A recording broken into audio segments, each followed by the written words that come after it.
All right, what's up, everybody? It's your boy Red Black, and I'm back with another video. The Biden administration will move to convert the entire government vehicle fleet to all electric. Now, that's a big task, and that's going to take a lot of manpower. This administration seems to be more committed to trying to tackle or do the minimum steps to try and combat climate change. Now, they've taken steps within the first week. Biden did multiple executive orders. There was the stopping new oil and gas leases on federal lands. I mean, that living in the I live in the South, okay, and a lot of people are freaking out over the whole oil thing. And what a lot of people fail to realize that these companies had stockpiled like years worth of leases. And then the way that the Biden administration structured this was, or when he did the executive order, there will still be leases allowed to be approved by people in the interior. And I think it goes from the deputy up. They can all approve leases, during the time of the pause, the 60-day pause. But he didn't ban fracking. It seems like coal is not going to be touched either. So it seems like it's mainly just oil and gas. So, but with that, he also announced $2 trillion energy plan, the green energy, renewable energy infrastructure to upgrade our very, very outdated infrastructure. The last time we really had an update to our infrastructure was probably 2009. And that was minimal. That was minimal at best. And that was because of when Obama came in, he did the what was it called? It wasn't a part of the stimulus package, but at that time, trying to recover from the recession back then, that was the last time we got somewhat of a real infrastructure investment. But it wasn't really a substantial, big, huge infrastructure investment. It was something that, it was marginal. It was enough, I guess you could say. So, let's read a little bit about this. U.S. President Joe Biden took the unprecedented step on Monday of committing to transition the entire U.S. government fleet to electric vehicles, all 645,000 of them. The move, which is the largest fleet transition announced by any national government, comes as the new Biden administration knuckles down to reserve the anti-climate legacy of the Trump presidency, and herald a new era of clean energy and transport. The U.S. government fleet was in 2015 Federal Fleet report. The 2015 Federal Fleet Report identified as the largest non-military fleet on the planet, covered 7.2 billion kilometers a year, using 1.419 trillion liters. That's a lot of fuel a year along the way, according to the General Services Administration in 2019, Reuters reports. So that's a lot of CO2 emissions, and that's a lot of fuel. That's a whole lot of fuel. Our planet, I get that we are that renewables are still, I'm not going to say they're still they're not in the infant stage, but they're in a stage now where the price of renewable energy has gone down significantly, especially in the last 3 or 4 years. And it's at a point now to where the efficiency of renewables like solar and battery storage. Battery storage is something that people always leave out for some reason when they talk about like solar and wind, especially on a surface level. They always forget about battery storage because the wind doesn't blow all the time, of course.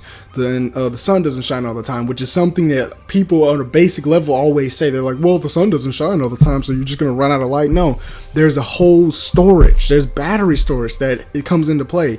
So when that energy, I'm not an expert in this, okay, but when solar is accumulating energy, maybe during the day your house may be running on, or the grid may be running on the solar alone, and at night when the sun goes away, the battery storage kicks in, or whatever, however that works. I'm not an expert in that. Some of you in the comments may want to elaborate on that.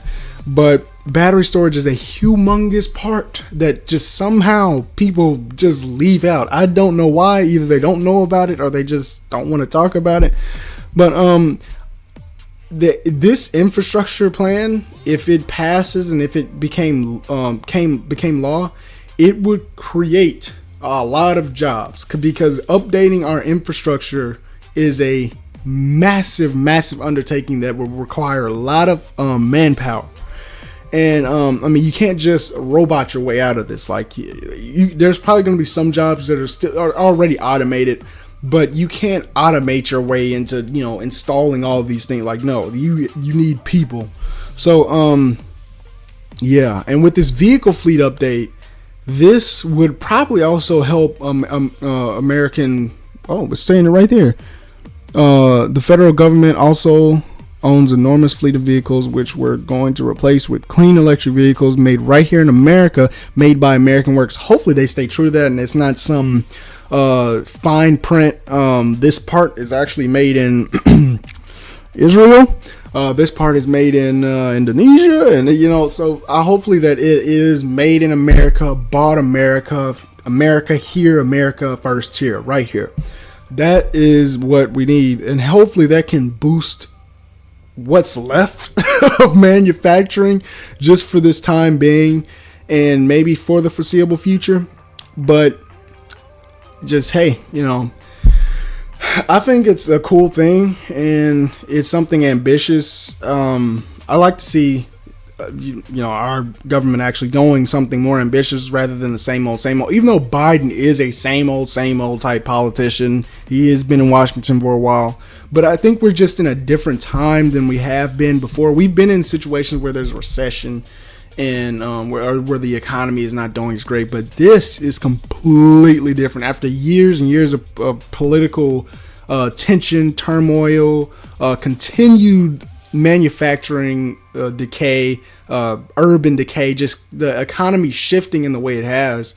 I think that now it's on top of the pandemic happening. I forgot to mention that the pandemic happening, all of these like problems have just combined into where we are now. And I think that's why they're being a little bit more ambitious than they normally would have been if like nothing was really going on.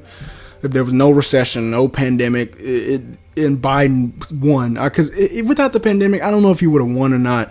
But if he won and there was no pandemic, no nothing like that, it would have been probably a pretty milquetoast time. There would not be a lot going on. It would really have been Obama 2.0 pretty much.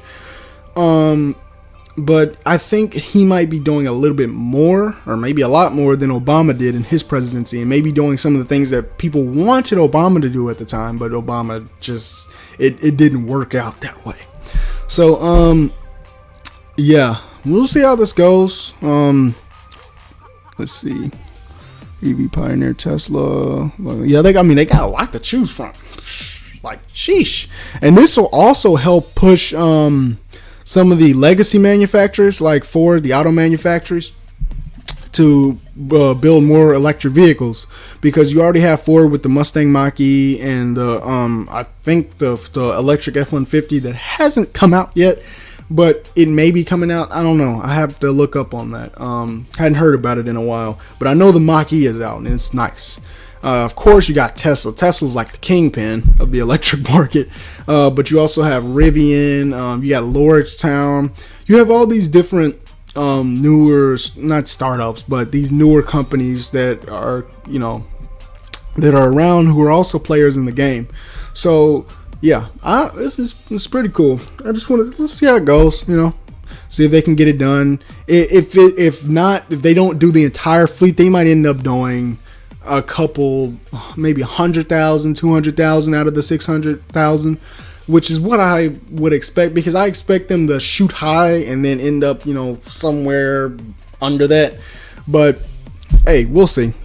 That's all I got for this one. Be sure to like, comment, subscribe, like, comment, subscribe, like, whenever do it, however do it, wherever do it, just do it. What do y'all think about this? Yeah, I still want me a Cybertruck. I'm gonna get me one day. Peace.